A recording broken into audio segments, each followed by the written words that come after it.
Okay, let's make sure that I have everything right. It all looks good. Excellent. Hello, welcome back to another Mental Health Monday here on Even Tacos Fall Apart. Super excited to have this conversation. I know that I missed last week. I was out of town, but we are back at it this week with a fantastic conversation lined up for you. We are going to be talking about the art of finding peace and reconciliation.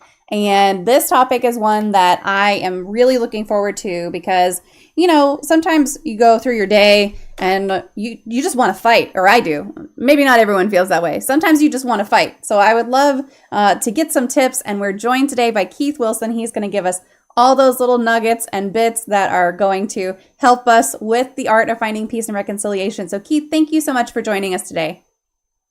Well, you're welcome. It's a pleasure to be here, MommaFoxFire. So a little bit about Keith before we just dive in here. Keith is a psychotherapist in a private practice in Rochester, New York, with more than 35 years of experience. And he's the author of a few books: The Road to Reconciliation, a comprehensive guide to peace when relationships go bad; How to Make an Apology You'll Never Have to Make Again; and Constructive Conflict, Building Something Good Out of All Those Arguments. That's probably the one that I need the most, if I'm being honest. Okay. He also wrote 3 novels and innumerable articles on mental health, addiction, and relationships in the online platform Medium. So if anyone is looking to connect with Keith, I'm going to post his website right here. You can go on there and find all of his contact information and everything. And again, Keith, I'm really excited for this conversation. Thanks for taking the time today. Yeah, no problem. So for those who are here in chat, we do have a question queue open. If you have a question, feel free to pop it in, type !Q, follow with your question, put that into the chat, and I'll make sure to get it asked. And I see a couple people here already. Thank you for being here. Please engage, ask anything you want to ask. That's what we're here for. So Keith, can you tell us a little about your experiences, what made you become interested in specializing in mental health to begin with? Well, I suppose I did this because I couldn't really do anything else. When I was 19, I decided I was a hippie homesteader. So I picked up roots and came out to Western New York from Connecticut and bought a little bit of land and built a cabin and lived pretty much off the grid for a few years, until I decided I really didn't like it.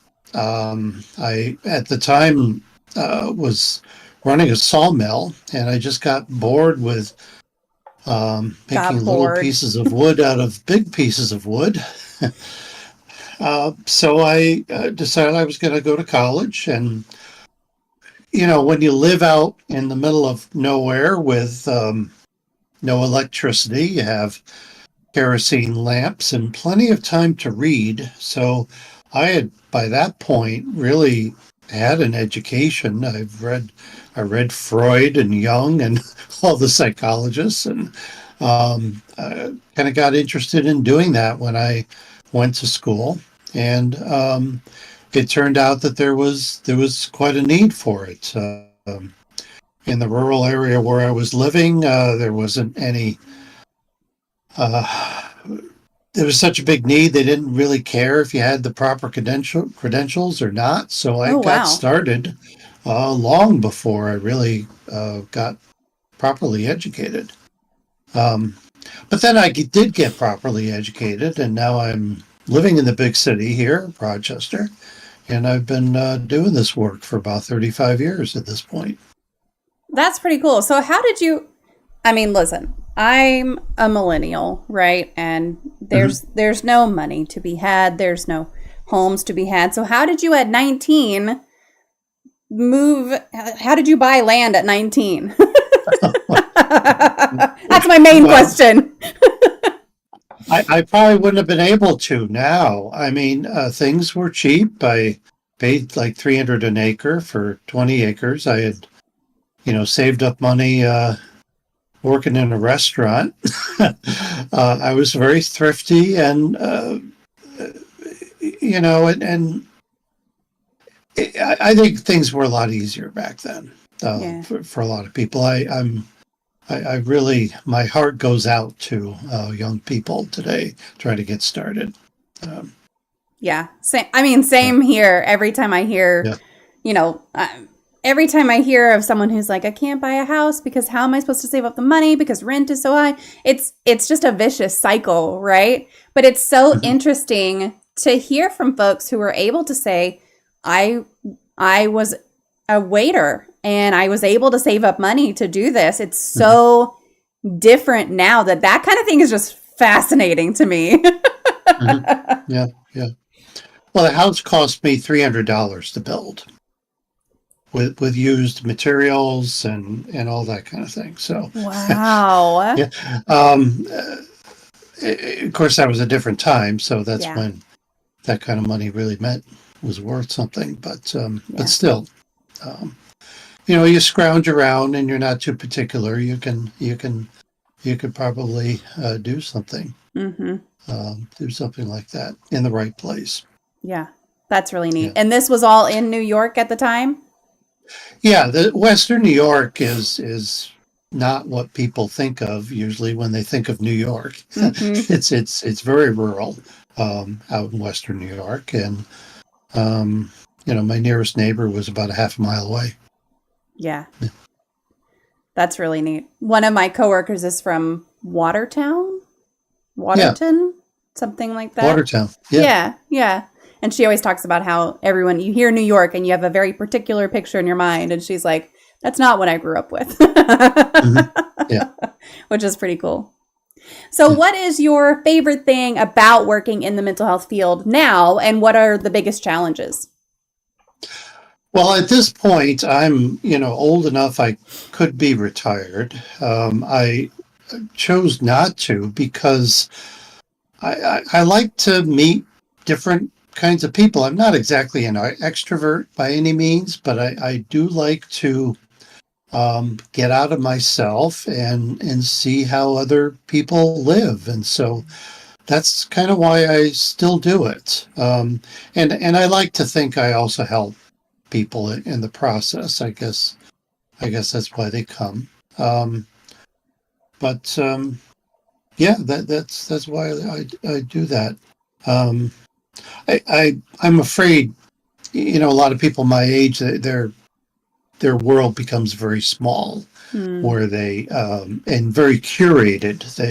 They just experience the things that they want to. But I like to have a breath of fresh air and some unpredictable things happen, and it certainly happens that way in this line of work. Oh, I'm sure. What are Yeah. some of the biggest challenges that you face in the mental health field? Oh, without a question, it's how it's paid for. Um, Oh, yeah. yeah, yeah, with insurance and all the malarkey you got to go through. Um, yeah, it's. I think it.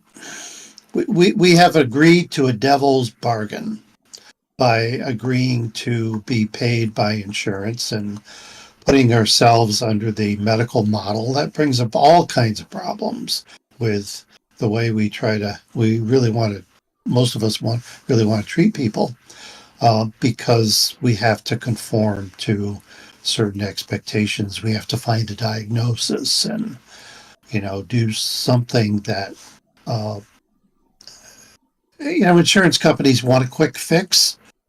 A lot of clients want a quick fix, of course, Hmm. if they're suffering very much, but I find that most clients really want to dig in and find out what's wrong, and they're really more interested in understanding themselves.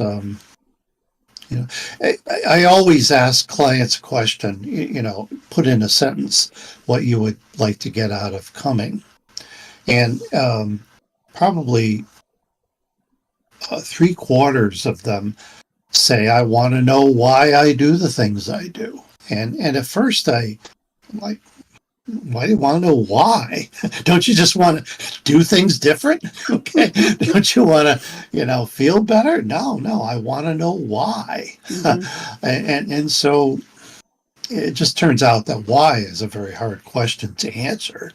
But it's a fascinating question. Yeah. And I think people grow when they ask that question. Hmm. And it's a hard question to answer in whatever insurance provides, right? 5 sessions or something. Sometimes people only get. No. Oh, yeah, you can't. You can just scratch the surface after Yeah. that. Yeah, Yeah, yeah. absolutely.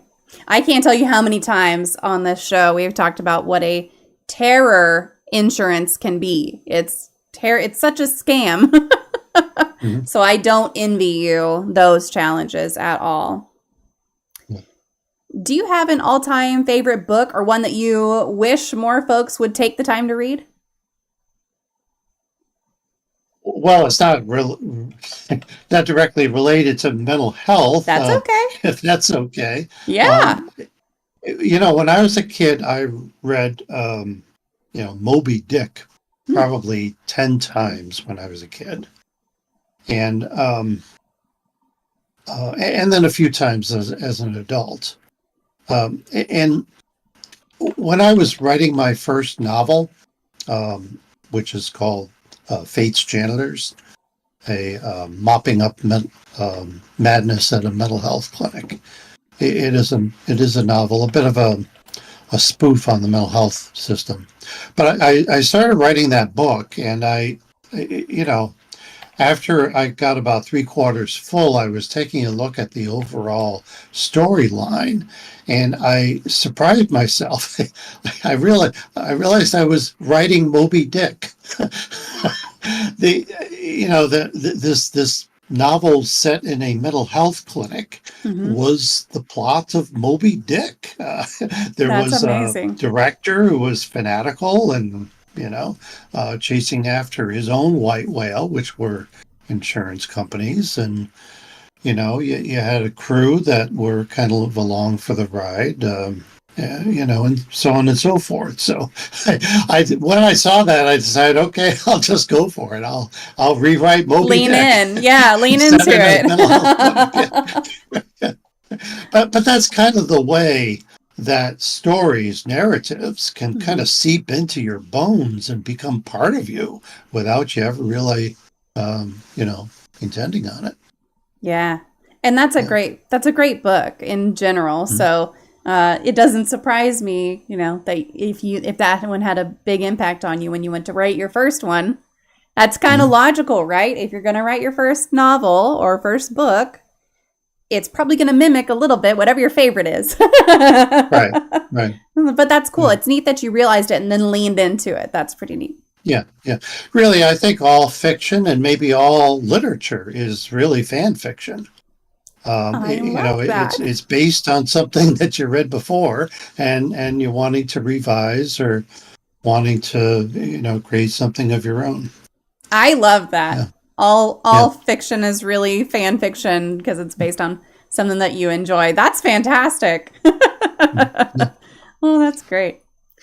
So, switching to our topic tonight a little bit, in your extensive experience as a psychotherapist, what are some common patterns or challenges that you see in relationships that can contribute to conflicts, and how can folks proactively address some of those issues? Well, I think just the fact that when you're with other people, those other people are other people. They have their own points of view, their own history, their own biases, their own dreams, and they're not yours. Mm-hmm. And I don't think we're often prepared for that. We would much rather. I, we behave as if we would much rather other people were just extensions of ourselves. Mm-hmm. Um, but when they're not, then we have some conflicts because we try to get them to act the way that we want them to, and yet they are themselves. Mm-hmm. Um, when I've seen lots of different kinds of people. I'm very much a generalist. I've seen everybody from folks with serious schizophrenia to the family members that worry about them, and everybody in between, people traumatized, lots of folks with substance abuse, violence. I worked at a clinic with sex offenders at one point. And what they all have in common is broken relationships. Mm. Either the broken or disconnected relationship is somehow related to the condition and the mental health problem in the first place, in many cases, or the mental health condition sometimes causes the broken relationship. Okay. Not that the client, the person with the condition ever really intends that, Sure. but it does that. And then folks, get patched up without really trying to mend those relationships. And yet I think mending them is a very crucial part of anybody's recovery. Mm-hmm. You could take a pill and probably feel better, but you're not really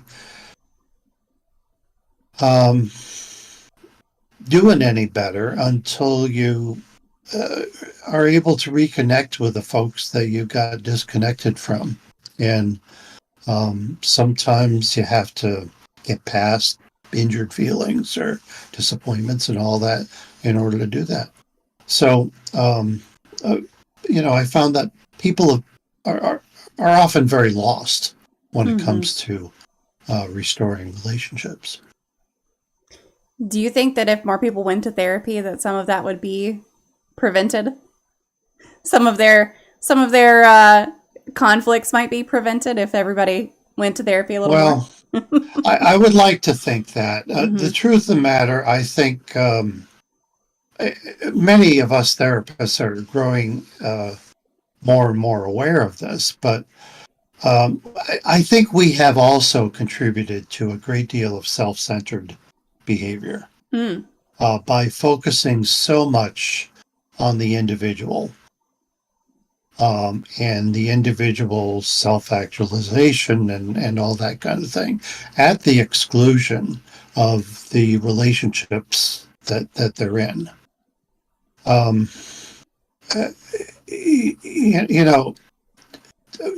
My very first intern, I was first an intern. My very first mentor told me that all my best clients get divorced.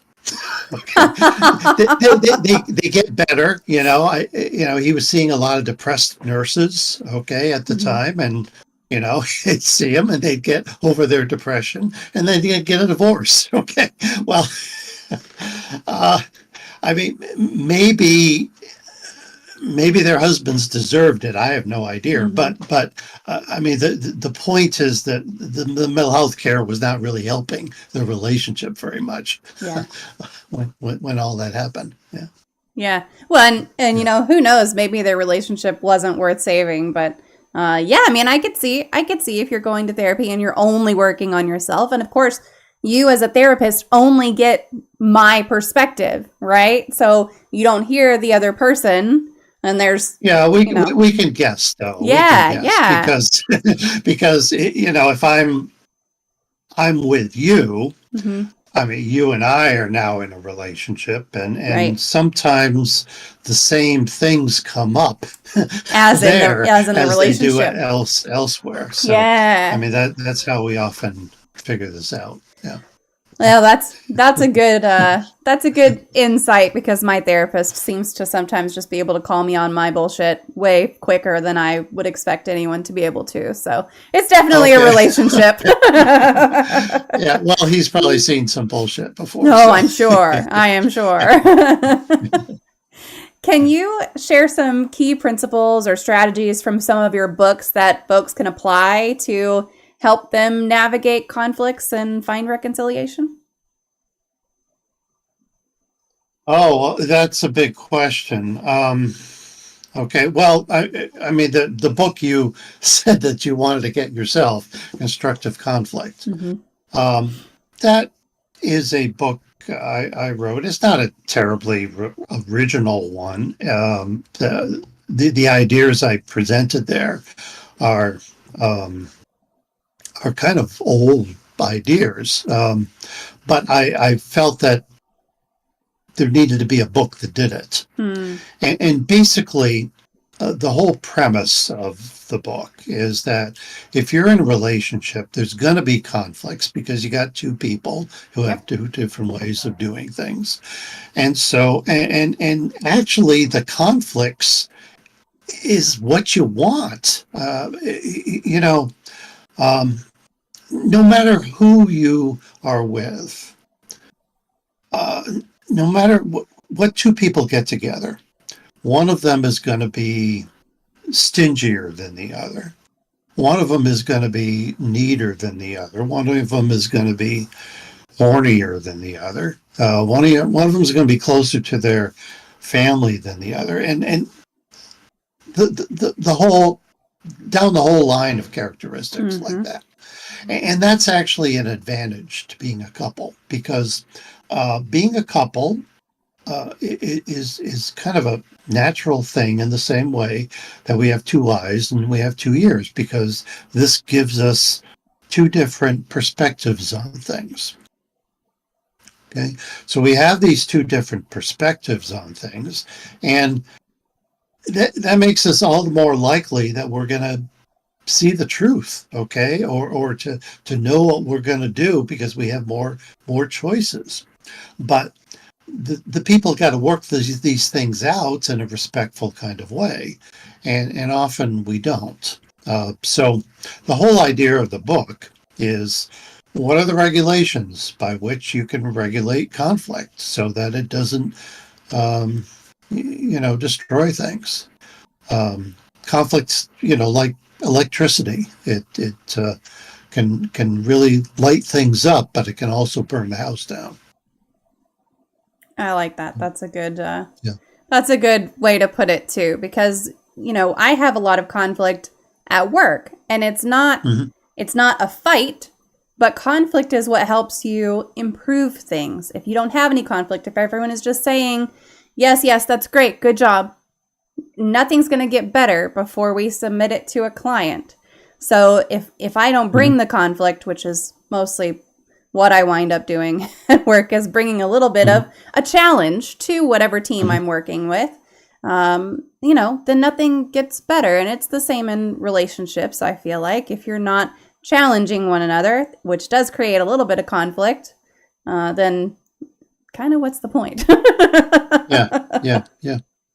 Probably if you want a pretty simple tip, which is not easy to do, but most people can do it, and it can make a big difference, is when you're having a difficult conversation with somebody and they say something, before you answer back, put your point of view or anything like that, summarize what they just said and bounce it back at them, and just to check to see if you have it right.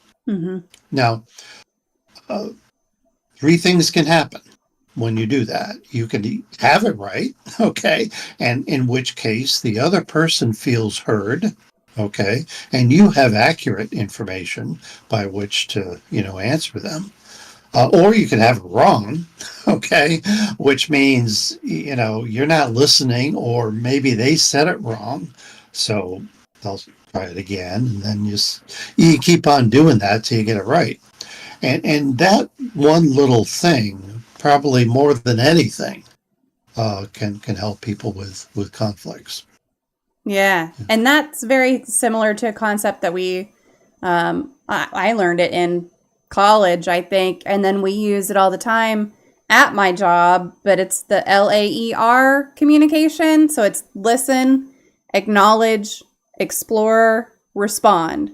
So it's like, you got to listen to what they're saying, acknowledge it by repeating it back and summarizing to give them a chance, and then explore some things before you even give a response to something. So you're taking it in, you're repeating it back, and then you're poking it a little bit to make sure you fully understand before you actually respond. But yeah, I mean, that's something that if more people would give folks a chance to say, it's not exactly what I meant, instead of just jumping to the, oh, I'm going to jump down your throat because you said something I don't like, but maybe it's not how they meant it, you know? Mm-hmm.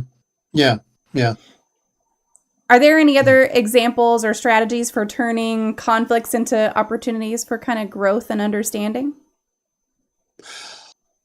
Well, the other thing is if you find yourself starting to get a little upset, probably nothing much good is going to happen after that. So it's in that case, it's a good thing to stop the conversation. But the trouble is, if you try to stop the conversation, the other person can look upon that as an aggressive act or selfish act of its own. They can say you're, stonewalling. So this is what I tell people to do. I tell people this. I think of a traffic light. It turns yellow before it turns red. So if you start to get upset, then you say something about this. Like, sorry, that just came out wrong, or we started wrong, or, despite all this, I love you, or, something to kind of try to set it back on track first. Okay. Now, often that works wonderful, and then you can proceed. But when it doesn't, then you gotta, have a red light, and then you say something like, I'm sorry, I can't go on with this. I'm starting to get upset. Can we take a break and talk about this later? Now, later can be like 20 minutes later. Often that's all it takes, really, to calm down. But you should go back to it, after you do something like that. So I mean, that's a way of removing yourself from a conversation that's starting to get heated before things start to get worse. Yeah. We have Bite Mark says that's when you need a safe word.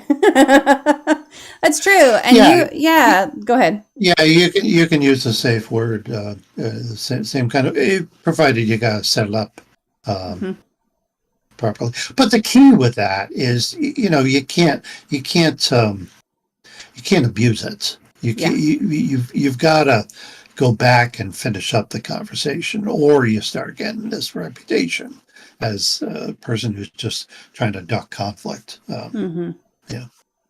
Yeah, I mean, there were plenty of times where in my marriage, my ex would storm off, all that good stuff. And then we would never revisit whatever it was. Now, granted, we had lots of issues, lots of things going on that we don't necessarily need to get into. It was an unhealthy relationship, and I'll leave it at that for our purposes here today.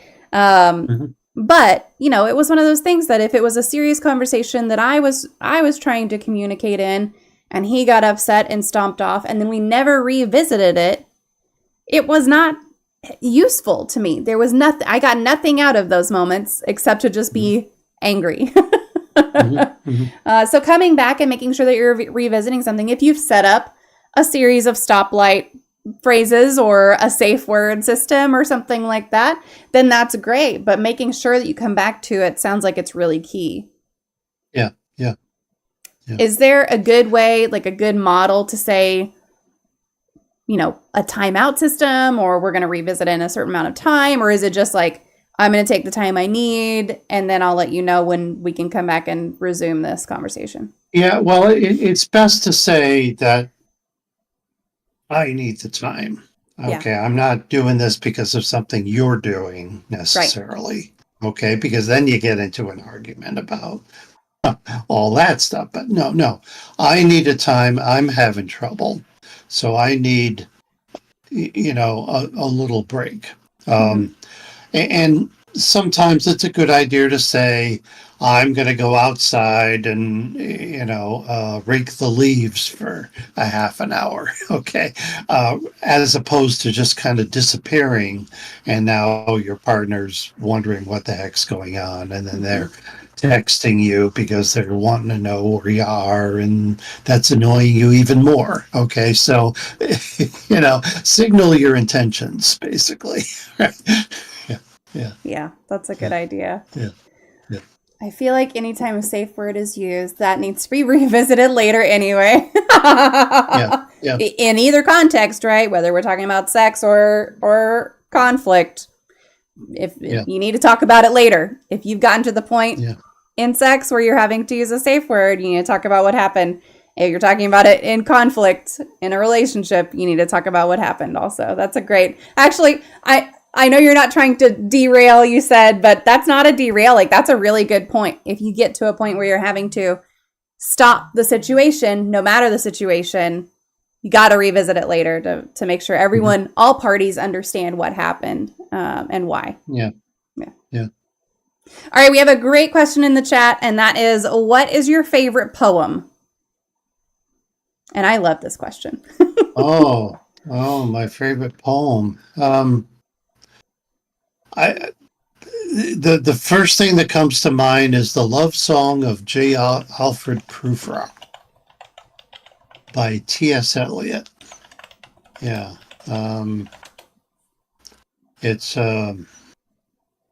It's very rich. There's a lot of imagery in there. And it's sort of about a person who is having trouble making up his mind and frittering his life away, and and has a crush on somebody, but is afraid to say anything. That's a great one. I haven't read that one, but it looks like it's a pretty long one too. So I'll have to go back and read that one later. For sure. Right. And your cat will enjoy some parts of it. Okay. All right. I'll have to wake him up and make sure that he's listening. Oh, he'll get mad at me for waking him up, but as long as I pet him the whole time, he'll be fine. So we've been talking about conflict and how it's a natural part of relationships, which is very true. But also, as we've been talking, it's clear that it is really challenging to navigate it, whether it's a natural part of relationships or not.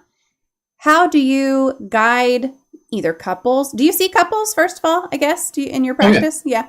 So how do you guide couples and or individuals in distinguishing between this is a healthy conflict that fosters growth and this is a detrimental conflict that erodes relationships? How do you counsel people in determining that?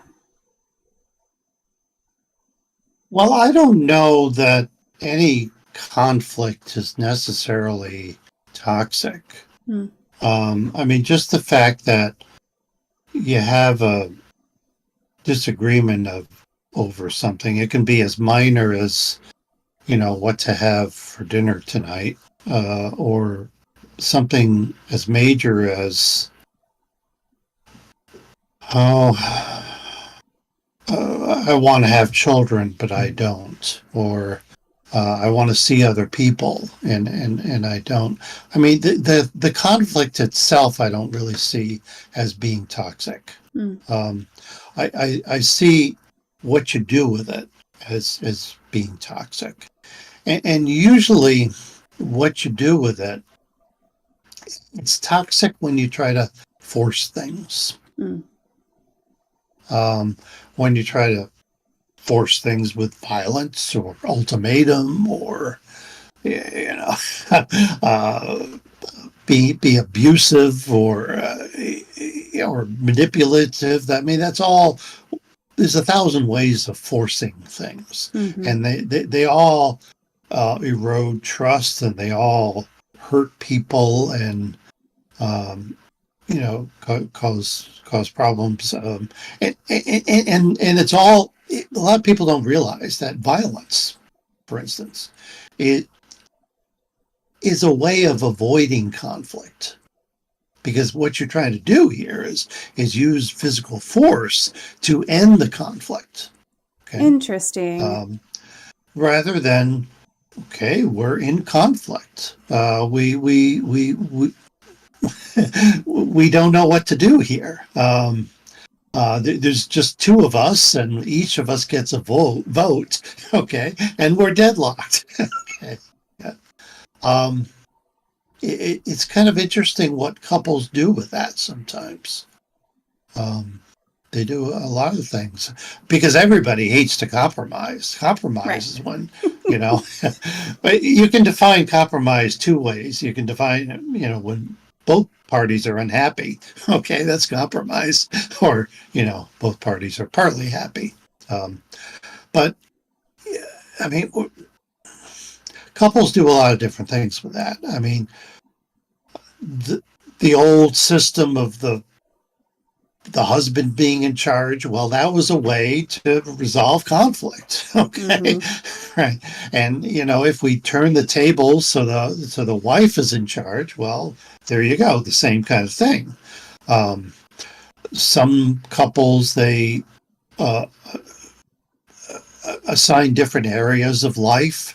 You do the bookkeeping, I do the kids, that kind of thing. Okay. And so whoever is the vice president in charge of accounting in the marriage, okay, well, then they handle the money and they make most of the decisions on the advice of the other one. But, you pretty much have that one making the decisions. Other couples, they solve these impasses by pouting and,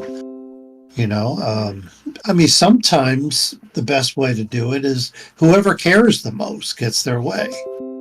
So if my wife wants to go for Mexican food just a little bit, okay, and I want to go to Chinese food a lot, okay, well, I get my way because I want it more than she does, right?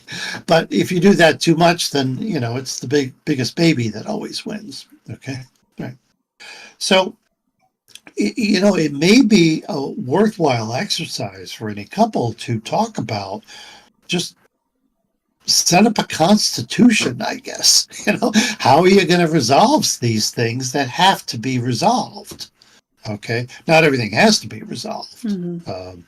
If she wants Mexican and I want Chinese, I guess we can go to two different places for takeout. There's that way too. Yeah. So you really see conflict as this kind of neutral thing, and it's the reactions around the conflict that can take it into this is helpful, this is hurtful territory. Yeah. And I think we have very unrealistic expectations about how much, say, romantic couples are supposed to agree on things. They don't need to agree. I certainly don't need to agree on Chinese or Mexican on any given night. Okay, you can have a disagreement on that and still love each other. Yeah. So now all right. So there's conflict, and then there's a little bit of sometimes apologizing if you took it into maybe that toxic territory a little bit. So that's a significant aspect of repairing relationships, is the apology piece, right? So what makes a genuine and effective apology, and how can the way you apologize contribute to the reconciliation process? Okay.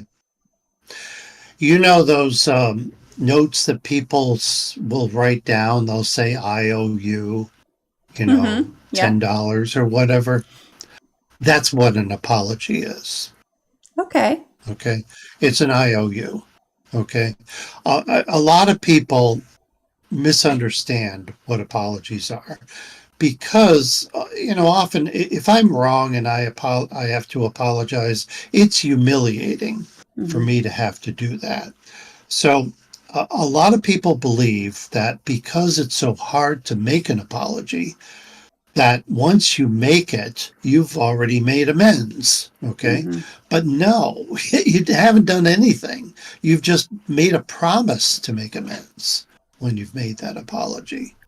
Um, the true correction occurs later on in, whether you do it again or whether you do something to make up for it. Yeah. Yeah, that's something that I think. So I have a 10-year-old and a 16-year-old, and I think the Yeah. 16-year-old kind of has it now, but the 10-year-old sometimes struggles a little bit to understand that the apology is not the forgiveness at the same time. Like you can say, Mhm. "Oh, mom, I'm sorry." I don't get him in trouble very much for breaking stuff because he has Tourette's and sometimes his tics cause him to break things, and that's, we live with it. That's fine. But every now and then he'll do something that wasn't quite kind or something like that. And he'll say, "Oh, mom, I'm so sorry." And I'm like, "Thank you for apologizing. We'll move forward with our day and hopefully the rest of the day is better." And, Mhm. it's been a little bit of a struggle for him to understand, like, I said I'm sorry. You're supposed to say it's okay. Mhm. And I try to be really careful not to say that it's okay. I'm like, thank you for apologizing. I'm glad you recognize that you needed to apologize and that situation called for an apology. And, you're going to be treated with a little bit of kid gloves for a little bit of time because of whatever the action. For some reason, an example is not popping into my head right now, but there are plenty of them. Don't worry. Mhm. Yeah. But, that's hard. That's a hard concept to understand. And I don't know that many adults quite understand it either. No, I don't think so. No, no. Yeah, you should not be giving forgiveness right after an apology either. Well, I mean, sort of, maybe. Somebody apologizes and they say they want to, make amends. You can kind of give them some kind of provisional forgiveness, Mm-hmm. yeah, so that you're still in relationship so that they can make amends. Okay. But I mean, the book should not be closed Yeah. until later, when change occurs. Yeah. Yeah. And of course, Bite Mark to the rescue because she says, didn't unload the dishes after he was asked to, or threw a stick after being told not to throw the stick, which are definitely two things that my child does. And Yeah. Yeah. we've talked about, the dishes in particular. Hey, did you unload the dishes like I asked you to? Oh no, sorry. And I'll say to him, like, don't say you're sorry, just go do it. Just, Right. oops, I'll go do Right. it, because that's how you make up for it, is the action that you're taking. And then, yeah, the things like throwing a stick after being told not to throw the stick, you can't unthrow the stick, right? So that's a little Right. harder. Right. It's a little Right. harder, but it's something that, next Right. time you're told not to throw a stick and you don't throw it, that's when it's real. That's Yeah. when Yeah. I know that you meant it. Uh, I had a guy once who, every now and then he would kind of go ape shit. He'd start throwing furniture around the house and putting holes in walls and ugh. stuff like that. And he never hurt any people, but certainly scared the bejeebers out of his whole family. Yeah. Um, and they insisted that he go to counseling, and he was very sorry for having done that, and wanted to wanted to make amends, and wanted their forgiveness. But here's the problem: as awful as that behavior was, it never happened very often. It Mm. maybe happened once or twice a year. Okay, so how is he going to show to anybody that he's making amends? Mm-hmm. Okay, they can still be. I mean, years and years could go by, and his family could be still waiting for the next shoe to drop. Um, well, so I asked him that, and it took a long time before we came up with an answer. And what this person finally came up with was, All right, what was happening for him was he was letting little things get to him all the time without saying anything, and then he'd, store up all these grievances, and then he'd blow. Okay, so what he decided he was going to do is every single day he was going to talk to his family about how he was feeling about things. Okay, now that's something he can do every single day. Mm-hmm. And every single day, the family can see whether he's doing them or not. Okay. And so yeah, that's the way he was making amends there. Mm-hmm. And it worked, because once he started doing that, then there was no need to, bust up furniture later. It didn't all pile up and everything. Right, right. So the ideal thing, I mean, if you have a serious offense that you've made like Right. that, okay, then the ideal thing would be to, choose something that you can do every single day that would contribute to that never happening again, and that's the thing that you're doing to make amends. Yeah.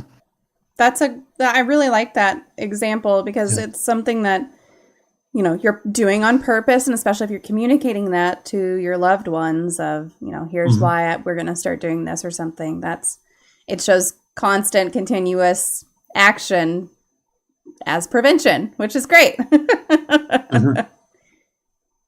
So when someone is facing a challenge, how do you encourage them to tap into their creativity, and what role does being a little creative, like coming up with something like that, what role does that play in the reconciliation process?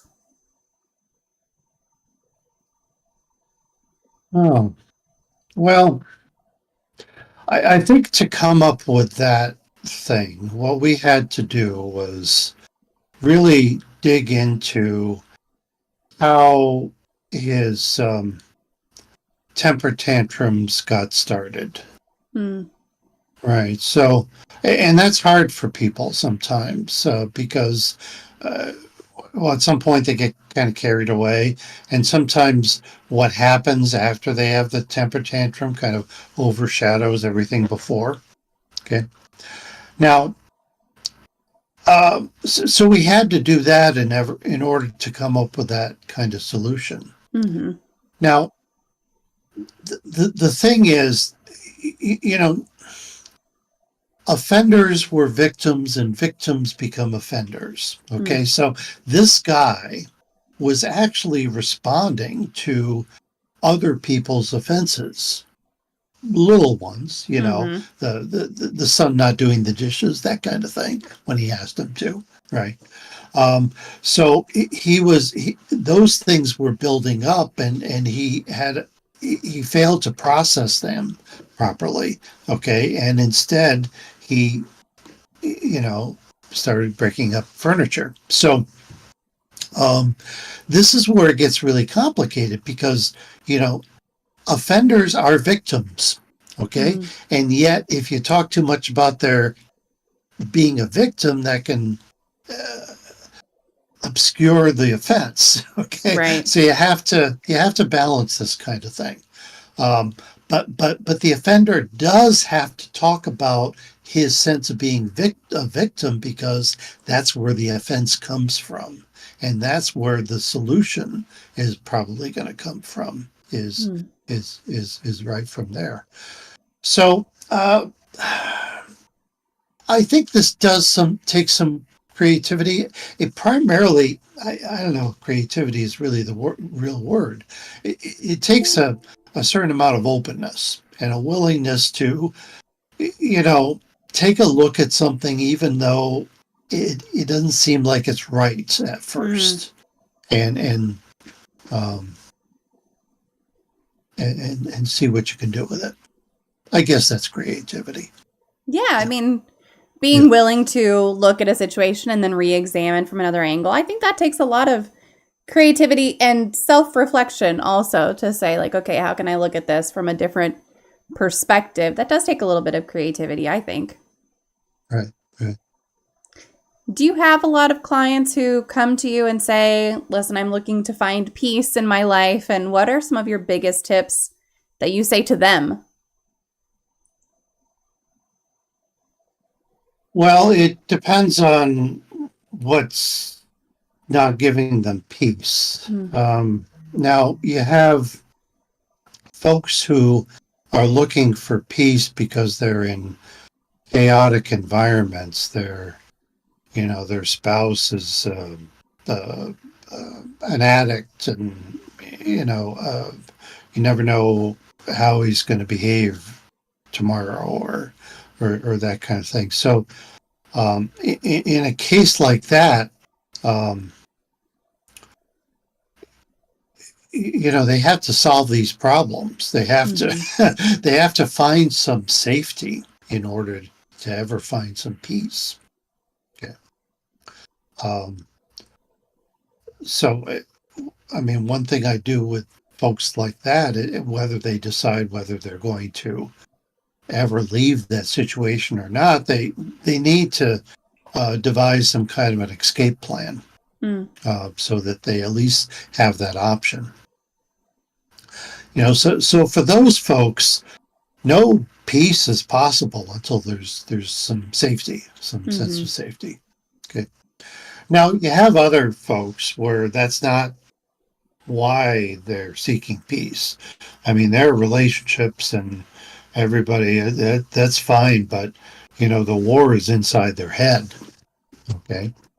And usually what's happening there is all the people in their lives before that, okay, who said all these nasty things to them. Well, they're still renting space there, and they're still bullying that person around. Okay, so now we have the same kind of thing going on. We have, except instead of a flesh and blood person who's causing you to not to be safe, you have a person inside your head, okay, causing you not to be safe. Right. So you have to somewhat do the same kinds of operations with that imaginary, that interjected person, and begin to set some limits on them, and create some kind of an escape plan. I'd imagine it's right. And then you have other people where the problem isn't the people they live with. The problem isn't the things in their heads. They just look at the world. Okay, you look at the world and you see what's happening, and you want some peace. Well, you have to find a way where the place where the world is not going to affect you. You have to be able to perhaps tune into the good of the world, or the beautiful of the world, in order to find some peace. Yeah, that's tough right now.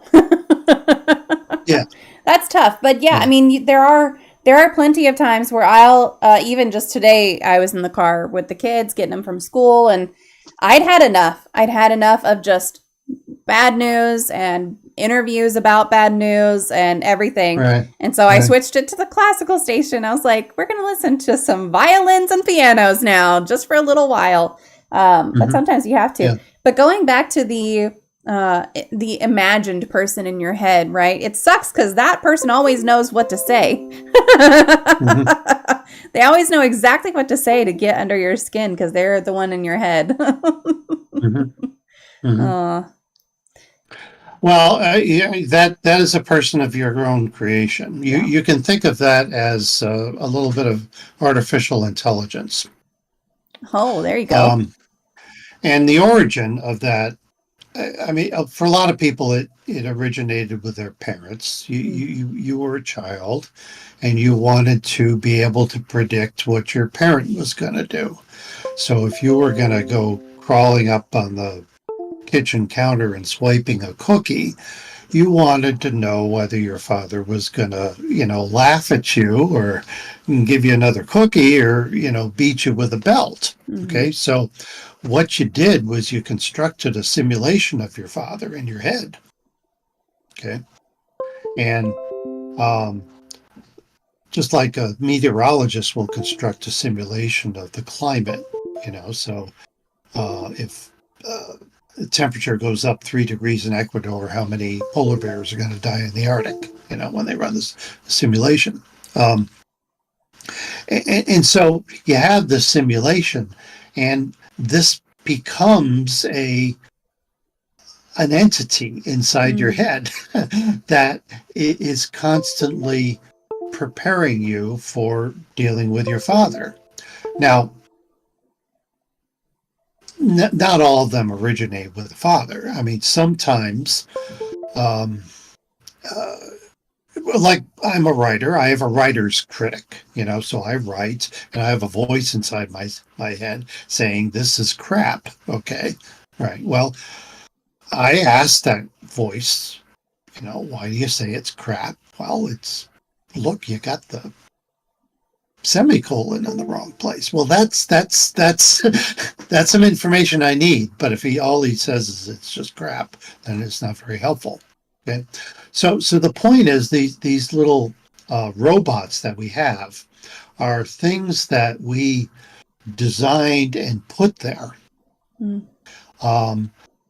to help us predict and help us navigate our social world. But here's the thing: once we make them, we program with what to say and all that kind of thing. But then we have to give them free will, because we can't tell them what to say. Then it wouldn't really be a true simulation. Okay, so you have this thing in your head that has its own free will that's constantly criticizing you. And you set it up so that you can be prepared for all the criticisms you're apt to get. You can't change it because you created it to have a will of its own. Right? Yeah. Yeah. All you can do really is maybe set up another one, okay, that counters him. So, you have the evil devil and the other one that's telling you that you're wonderful. Or perhaps, if you have both and they're still going at it all the time, well, then you need some kind of an orchestra leader. Okay. Then you need some part of you that, tells the critic, okay, we've heard enough of you now, and now we'll go ahead and do what we were going to do. Yeah. I like that. We've talked about before also giving the one that you've created who's saying things that aren't helpful a voice of someone that you absolutely despise. So that it's easier to say like, well, you're dumb, so I'm not going to listen to you. Yeah. Yeah.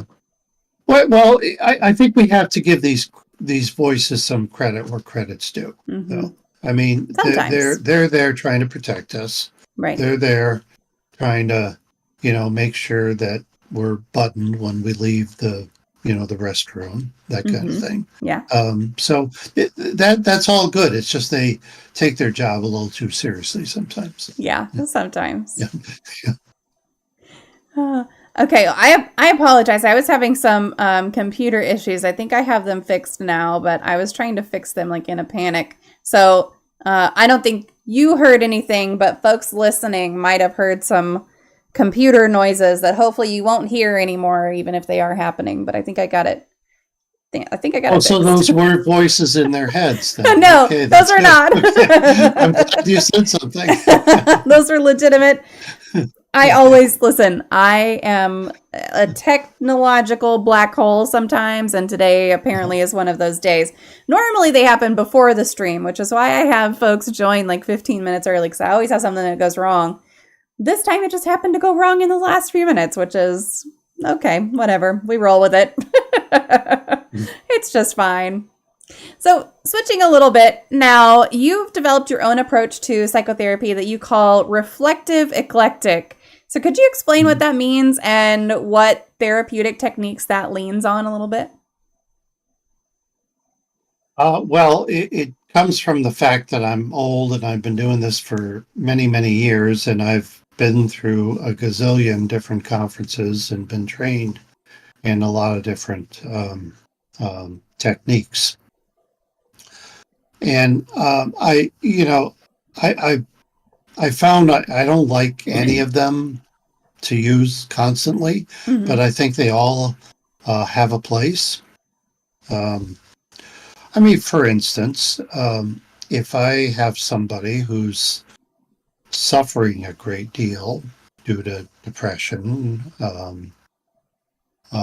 then I'm probably going to be very cognitive behavioral with that person, trying to keep it pretty simple and have some things that they can do.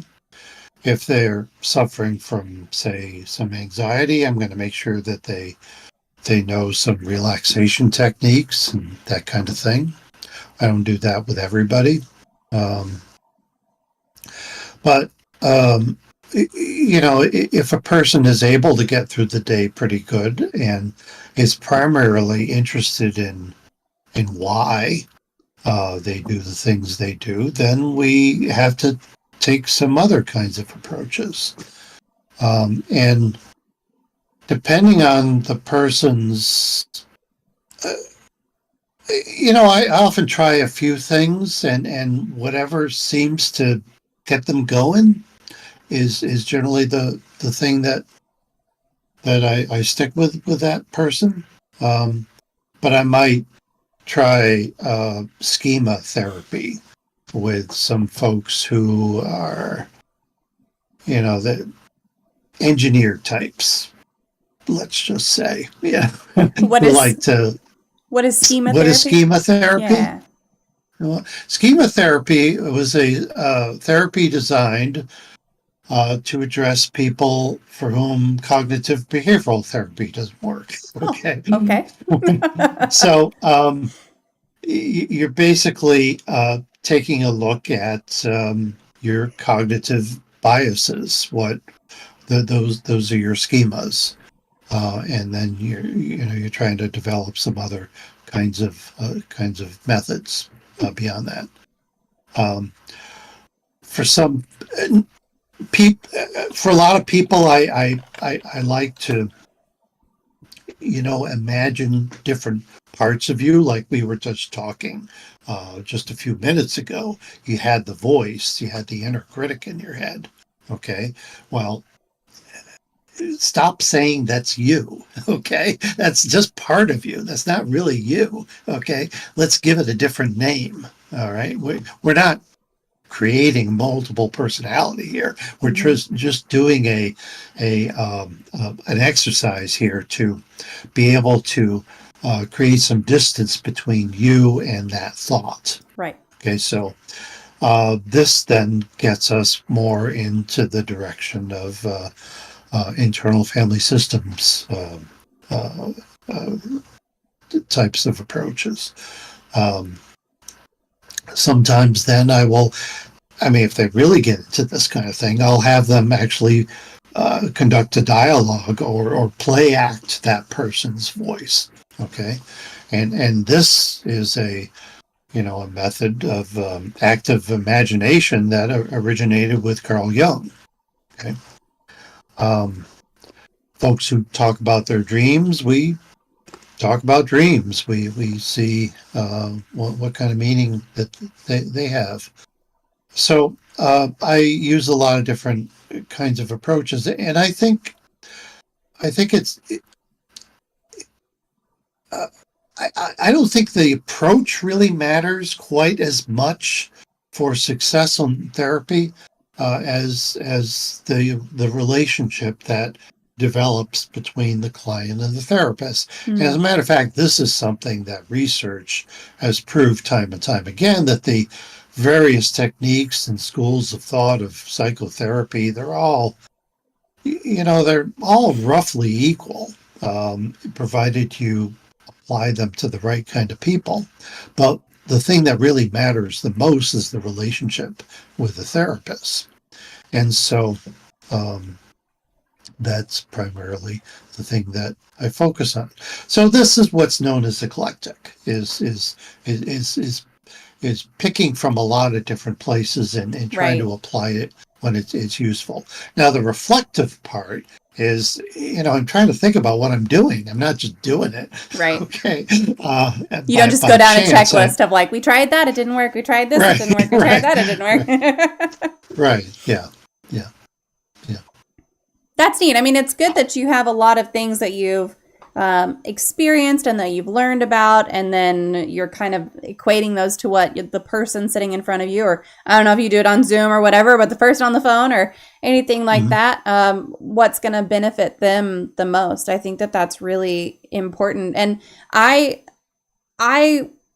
feel like that is very similar to the saying about which diet is the best.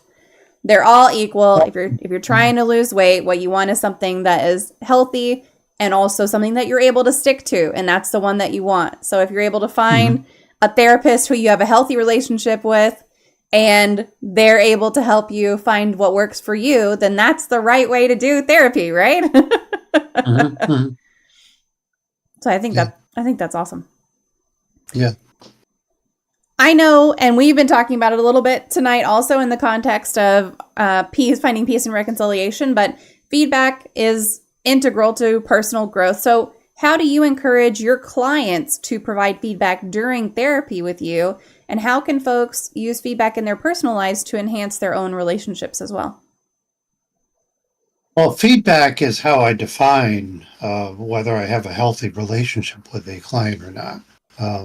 If the person is able to tell me that they like something or didn't like something I did, or something was meaningful, or some other thing just seemed like a bunch of garbage, that's what I'm looking for. Yeah. Okay. I'm actually looking for a dissatisfied client, if you believe it or not, right? Because at least we're talking. Okay? Right. And being honest. Yeah, and I don't mean the type of dissatisfaction where you're never happy. I mean, the type that has some I didn't like it. constructive criticism. So this give and take, I think, is really essential for this. Now, that being said, it's very hard to get. I've tried lots of different things. I've tried having people fill out surveys right afterwards, but I don't like doing that because, I go to the bank and they ask me to fill those things out. I never fill them out. I hate it. Okay. Right. So I don't want to ask people to do it, but I do want to be open to feedback. Okay. So one thing that I do that I don't think a lot of therapists do is at the end of a session, we have to write a note so we remember what the heck you said, right? Okay. So I write my note, but I'll send it to you afterwards. I'll send you a summary of our discussion. And so this gives you an opportunity to see just what I heard. Okay. And then I ask in that thing, for corrections, and I ask for your feedback, and and I like it when I get it. That's really neat. I feel like I would get a lot out of that, actually, because my therapist makes her notes and everything, and that's great. I don't read them. I've never even thought to ask to read them necessarily. But I think that would be really neat to say, like, hey, here's the summary of the conversation. And that way, as I'm reading through it, I can go, oh, I did say that, or, oh, that's not quite what I meant when I said that. And it kind of opens it up a little bit, like we were talking earlier about acknowledging what someone says so that they have a chance to kind of correct it a little bit. I think that that's really good. And I'm sure that does encourage feedback. Very good. Okay. Yeah, right. Good job. You heard what I said in our session. Or holy shit, you really dozed off in the middle, didn't you? Yeah, I feel like that would encourage a lot of feedback So have you always done that, or is that something you implemented at some point? At some point when it got to be easier to do it, Mm-hmm. I tried it once before computers, and it was just too much hassle Oh, to I'm send sure. people letters. Right, but now it's easy. I Mm-hmm. just write the note, and I can send it to you by encrypted email, and you get it. Now I can't write it the same kind of way that I would write it for professionals to Insurance. read with Yeah. all that jargon and everything. But I found that the jargon probably gets in the way Mm. anyway. Yeah. Yeah. Have you noticed an increase in feedback since you started doing that? Yeah, probably. Yeah. Yeah. I haven't really made a systematic study of it, but Sure. yes. Yeah. Yeah. In all your spare time, right? Between writing Right. books and Right. Right. and running a practice and dealing Right. with insurance and everything. Yeah. Right. And people often, not everybody likes it. I mean, Mm. I tell people if you don't want to read it, you don't have to, of course. But um, sometimes, particularly after the very first session, when they tell me the whole story and then it's all written there, they're able to see things that way about their own story that they couldn't see while they were living it and talking about it. Yeah. Yeah. So, Yeah, that would be, I feel like, really, for me, although, okay, so let me think about that for a second because then during my session, I might find myself remembering that, oh, I'm going to get a summary after, and I have to get an A plus on my summary. you have to get an A plus. Okay. Which is Okay. that's something that I talked to my therapist already about. But Okay. yeah, it's Okay. like, am I going to hold back if I know I'm going to get a summary? But that's a very me thing. So, Yeah. but it would Yeah. be really cool. That would be really neat. I like the Yeah. idea. Are there any self exercises or anything that you feel like everyone could benefit from doing more?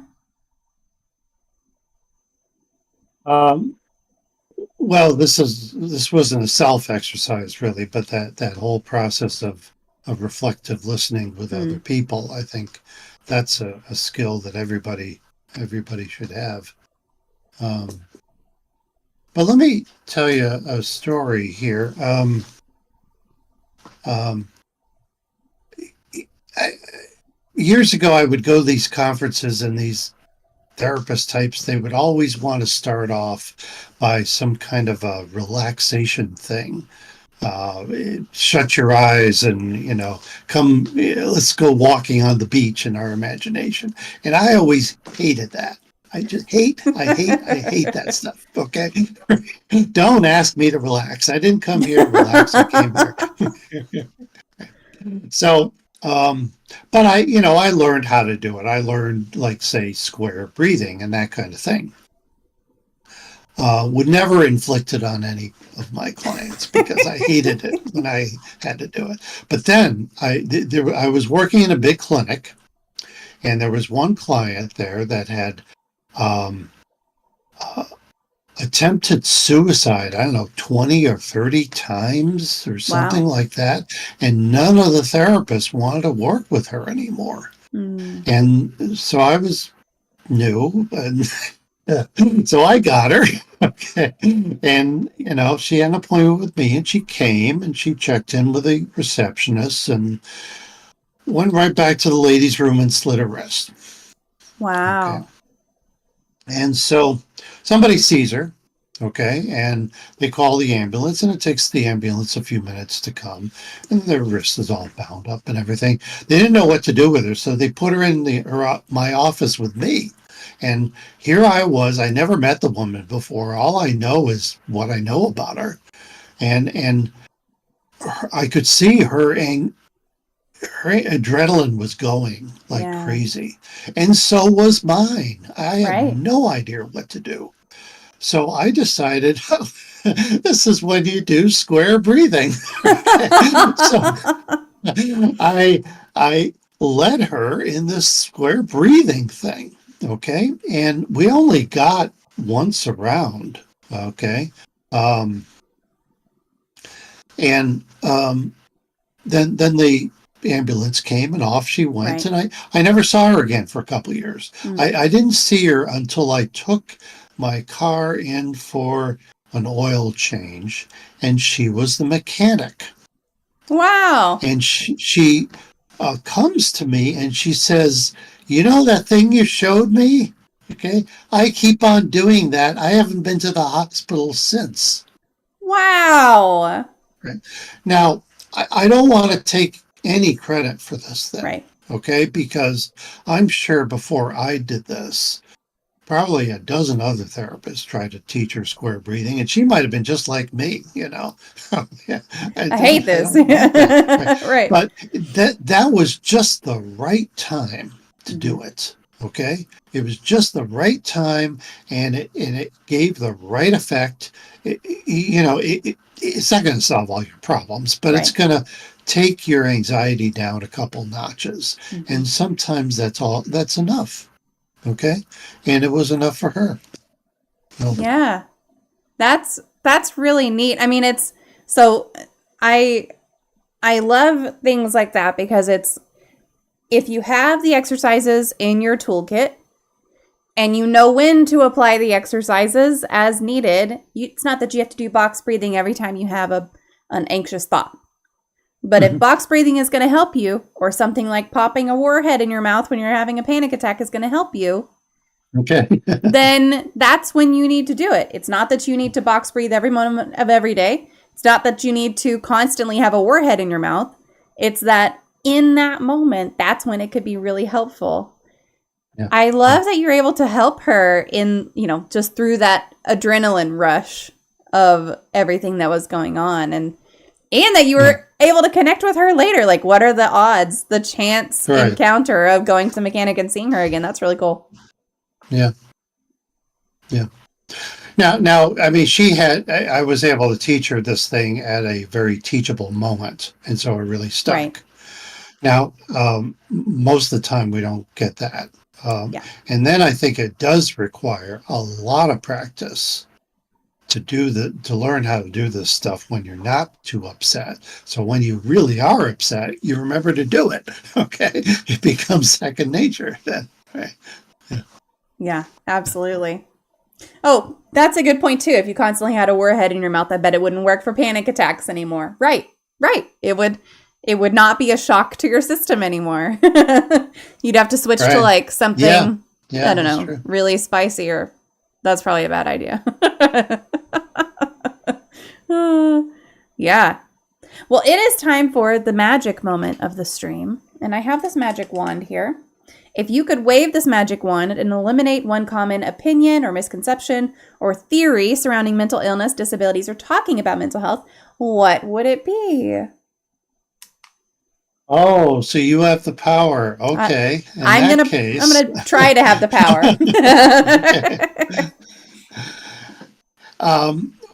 Mental illness is not just a brain disease that can be solved by medication or techniques or any of those things. It's also a disease of connection, and it sometimes is causes disjointed relationships, and repairing them has got to be part of recovery as much as stopping the drinking or taking the pills or doing the yoga or doing the square breathing or any of those things. Yeah, that's a great one, because it does go back to what are you connected to? Who are you connected to? Can't just live your life in a vacuum. How boring would that be, honestly? A little while ago, I went hiking in the wilds of Pennsylvania, which they're pretty wild sometimes. Some places. I was in a place where I didn't see people for days, and I was thinking to myself, "Look at me! I'm all independent and everything." But then I thought, "You idiot! You didn't make your hiking boots. You didn't lay out this trail. Your wife is home taking care of things." Independent my ass. Okay? None of us are independent. Okay? We're all, uh, you know, part of this vast web of interdependency. Yeah. But a lot of times we don't know that. We don't realize that. We think we're alone. Yeah. Don't Yeah. connect two and two together. Mhm. Have you ever seen the show Alone? Yeah. Yeah. Yeah. People go on that and they're like, oh, it's not going to bother me to be by myself in the woods. And then by Mhm. the end of their however many days they last in the woods in these harsh conditions, which some of them don't go home because of loneliness, but some of them do go home because of loneliness. But no Mhm. matter what, at the end of those days, when they see their person come up behind them and say, you're done, you did it, the end, they're always happy. Like there's not one Mhm. person who's like, I hate you, I wish you weren't here. It's always like, Mhm. oh my God, I haven't seen you in however many days. It's been awful. I'm glad you're Mhm. here. I'm glad I'm with you. It's really Mhm. cool. And that's something that no matter what you think, you need people. Yeah. Oh. Well, And if you can't have people, then cats sometimes will do. cats. Okay, well, I woke him up. Cats are great. He's like, that's me. You're talking about me? Yes, we're talking about you. Well, we're kind of at the end of the stream here. So if any folks in the chat have anything to ask, feel free to pop it into the chat, and we'll get it asked. And Keith, I'll just open it up to you and say if there's anything that we didn't talk about or anything you want to throw out there as far as resources or sites or anything like that. I'll just give you the floor for a little bit. Oh dear. Oh, I hope somebody put something in the chat. Look, I'm a therapist. I respond to other people talking first. Just come up with this stuff on my own. Well, I'll put your website on there at least. Okay. And that way folks can go on and, if you're looking for books or anything like that, I did also post a Goodreads link to one of your books earlier. So you can click on the author piece of that and it'll link you to some of the other books that Mhm. Keith has written, and you can connect that way. And Bite Mark says, I just want to say thank you so much for being here. I love learning new things and adding tools to my toolkit. Yes. Okay. Well, thank you so much for joining us, Thank you. Keith. I'll disconnect with you here in just a second, but I just want to say thank you so much for being here, for joining us, and taking the time out of your evening. Okay, it was fun. Yeah, absolutely. All right, chat, give me just a minute. I will disconnect with Keith, and then I will be right back. Stick around.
Oh, clearly I don't know how this thing works.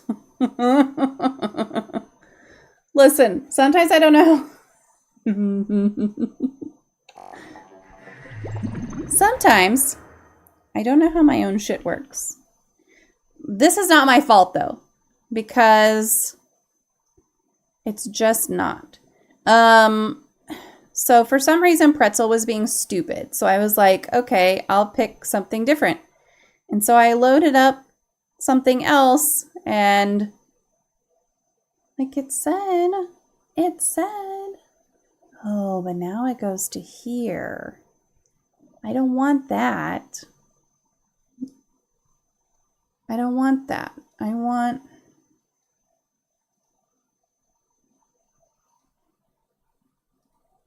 this.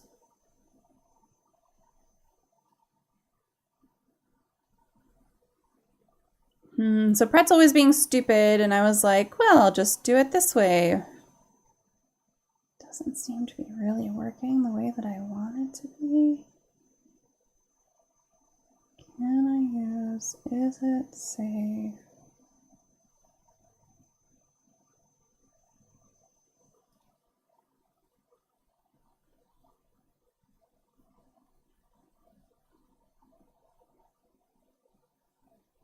So what? I just click into one of these. What is this one?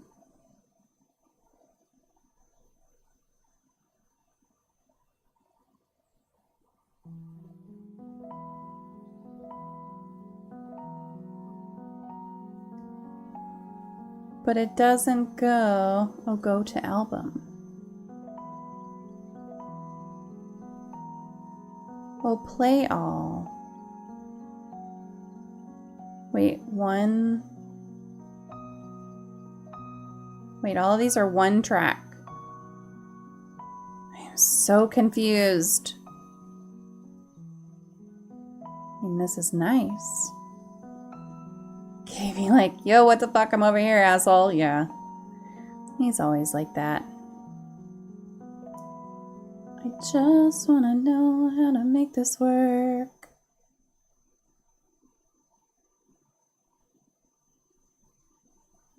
Listen to your favorite during live streams. Download the tracks to use. So, but if I go on here, then it's going to have commercials, right? So if I come in here, I go to this. There's a bunch of tracks.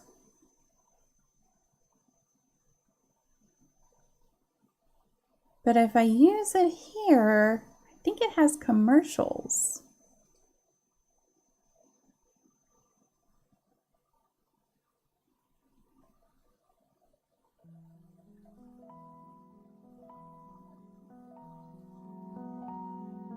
Very pretty.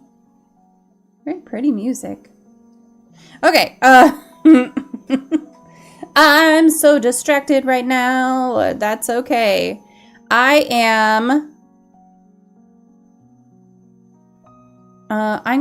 don't know, play something, probably.